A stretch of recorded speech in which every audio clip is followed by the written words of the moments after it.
হায়াত মৌতের মালিক আল্লাহ, ন্যূনতম সিকিউরিটি নিয়ে চলাও হলো সুন্নাহ। কিন্তু আমাদের লড়াইটা হলো, আমার মা স্বাভাবিকভাবেই কান্নাকাটি করেন, আমার পরিবার সবাই। তো আমি আমার মাকে বলেছি যে দেখো, মানে আমরা যে লড়াই নেমেছি, আমার একটা মনে হয় কি, কোনো রাজনীতিবিদের না বাসায় মৃত্যুটা হইতে পারে না, এটা কোনো ভালো মৃত্যু না। যিনি রাজনীতি করেন, যিনি লড়াই করেন, যিনি বিপ্লবী, যিনি সংগ্রামী, তার মৃত্যুটা হবে একটা সংগ্রামের মধ্য দিয়ে, একটা রাজপথে, একটা গ্লোরির মৃত্যু। আমি তো ভীষণভাবে প্রত্যাশা করি, আমি ছোটবেলা থেকে এই স্বপ্নটা দেখি, অনেক জায়গায় বলেছি, যে একটা তুমুল মিছিল হচ্ছে অন্যায়ের বিরুদ্ধে, সেই মিছিলের সামনে আমি আছি, কোনো একটা বুলেট এসে আমার বুকটা হয়তো বিদ্ধ করে দিয়েছে, এবং সেই মিছিলে আমি হাসতে হাসতে আমি শহীদ হয়ে গেছি।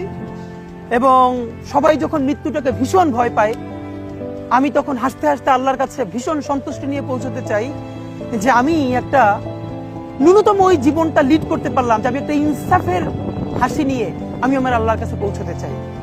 সুতরাং আগামী 50 বছর বাঁচলাম, কোনো ইম্প্যাক্ট তৈরি হলো না আমার দিয়ে, দেশের জন্য, রাষ্ট্রের জন্য, উম্মার জন্য, জাতির জন্য। কিন্তু আমি ধরেন 5 বছর বাঁচলাম, সেটার মধ্য দিয়ে যদি আগামী 50 বছরের ইম্প্যাক্ট তৈরি হয়, তাহলে অনেকদিন বেঁচে থাকায় কি সাফল্যের? বলেন, শহীদ প্রেসিডেন্ট জিয়াউর রহমান কয়টা দিন বেঁচেছেন, কিন্তু ভাবেন আজকে পর্যন্ত উনি আমার অনুপ্রেরণা। হাঁটতে হাঁটতে আমার পা ফুলে যায়, আমি, আমার টিম, সেদিনকে ব্যাগের মধ্যে জুতো নিয়ে তারপরে একটা শপিং মলে ঘুরছিলাম, মানে পা ফুলে গেছে, পা জুতোয় ঢুকাতে পারছিলাম না। তো জিয়াউর রহমানের একটা ওনার গল্প মনে পড়ছিল, যিনি মাইলকে মাইল যখন হাঁটতেন, ওনার সাথে স্টাফদের পা ফুলে যেত, কিন্তু ওনার তো আর্মি ট্রেনিং আছে।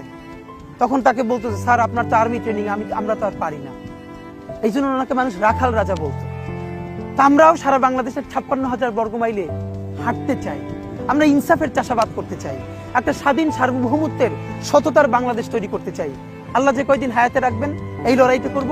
যেদিন নিয়ে যাবেন, আমি স্বপ্ন দেখে যেতে চাই, আমি আমাদের এমন টিম, আমি আমার সন্তানকে রেখে যেতে চাই, আমার মৃত্যুর পরে যেন এই লড়াই বন্ধ না হয়, এই লড়াই যেন বাংলাদেশে কিয়ামত।